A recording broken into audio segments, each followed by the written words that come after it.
Hello everyone. In our previous tutorial, we created a featured card AEM component.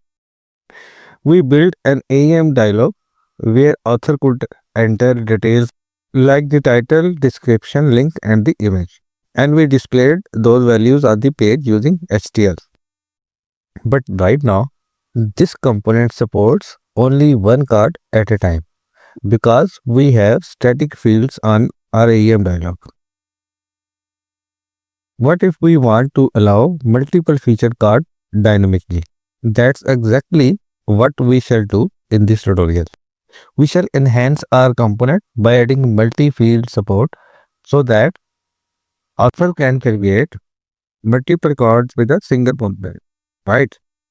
Okay, instead of creating multiple instances of the same component, we can use AEM's multi-field feature to allow author to add multiple cards within a single component instance, right? Let's first understand what is multi-field in AEM. Multi-field is a Granite UI component in AEM that enables author to enter multiple set of structured data inside a single dialog, right? This is especially useful for repeating elements like sliders, testimonials, FAQ, or featured cards where the number of items may vary. Why do we need multi-field? Because it reduces redundancy. So authors don't have to create multiple component instances for each item. It provides better flexibility, allowing dynamic addition removal of entries. It stores structured data efficiently in the JCR, making retrieval easy via Sling models. So in this tutorial, we will enhance our feature card component by modifying the AEM dialog to support multi-field input, creating a Sling model to fetch the structured data from JCR, updating the HTML or Sightly template to render multiple cards dynamically. So let's get started. We know that in AEM the dialog defines how author interact with a component. So we navigate to our components CQ dialog folder. I go to UI apps, components and feature card. I go to CQ dialog and here we have content.xml which we had created in our previous tutorial. Now let's modify it to convert it into a multi-field component. First of all, I rename columns to card for better readability. Also, we make it container.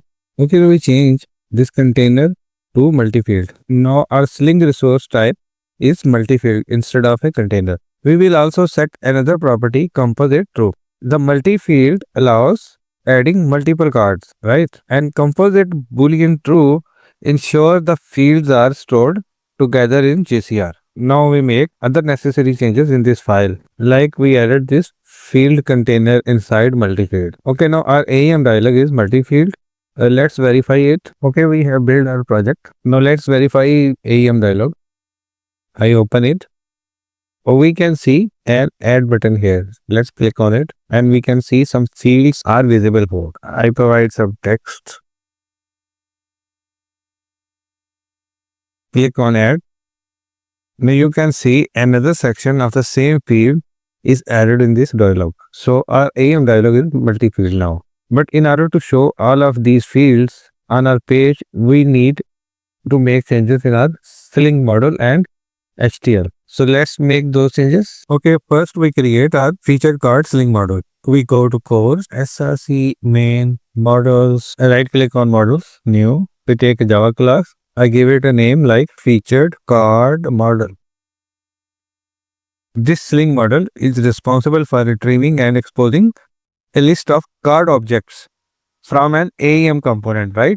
I mean, it will return us a list of card objects which we have provided in the multi-field dialog. So we need to create another class for each card entry, which will represent a single card object in multi-field dialog. So I right click on models, new, class card. This is simple class. Remember, always make a simple class into a Sling model class. We need to use model annotation like this. Now this model annotation has converted this class into a Sling model.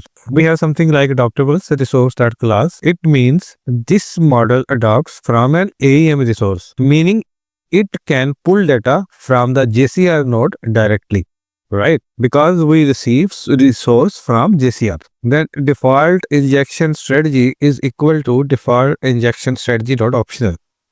It allows fields to be null if they are missing in the JCR. Okay. Now let's inject some fields like title, description, image path, and link, which will represent typical card properties stored in the JCR and will be mapped to each object in multi-field AEM dialog. Now, AEM author can configure these values in an AEM dialog when editing the components because these are being mapped with each object in multi-field dialog. Here we are using some getters. These methods expose the values of these fields in a Sitely or HTML template so that we can use them to display values on a page. Okay, so now let's return this list of cards from this featured card model. Okay, let me explain this featured card model now. This at model annotation marks this class as a Sling model, right? Now, adoptables is equal to Sling HTTP servlet request.class. This means that this method will be initiated when a request is made, right?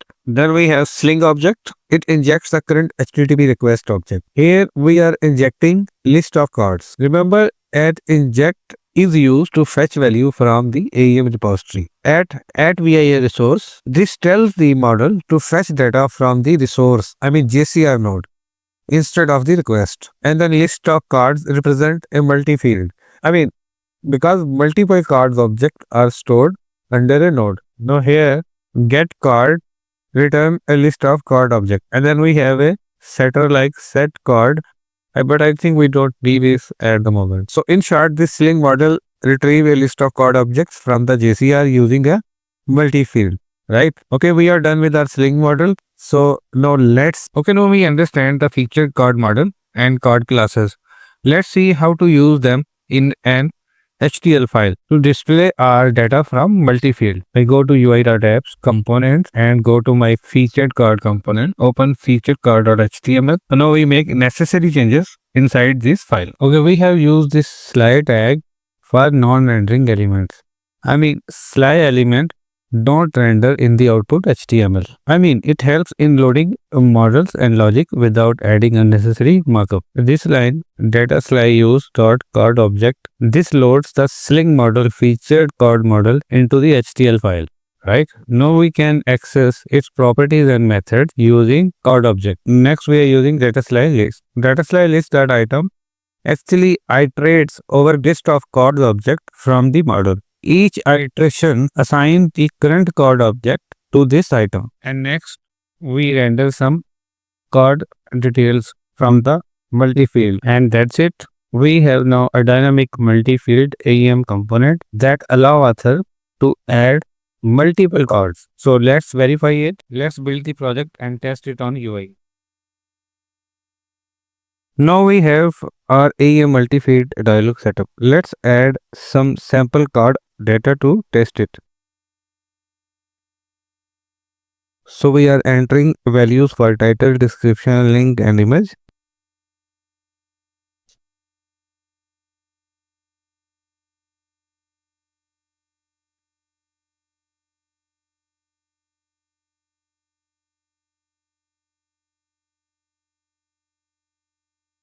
Okay, we have added 2 card items.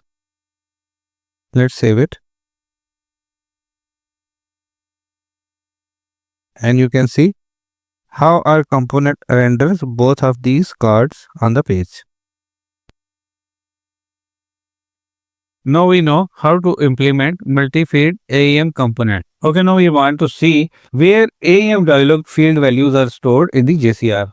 So go to CRX, I go to content, my site, go to the page, go to EN, JCR content, root, container, and we can see here our featured card component. And if we open, you can see multiple items which belong to this featured card. For each item, you can see different field values like description for description 1, image, link, title 1, and similarly for second item, title, image, description 2. So you see the dialog field values are stored as node properties under the component, right? Okay, that's it for today. In the next lecture, we will explore very interesting topic in AEM. If you found this video helpful, don't forget to like, subscribe and comment with your thoughts. See you in the next tutorial. Thanks for watching.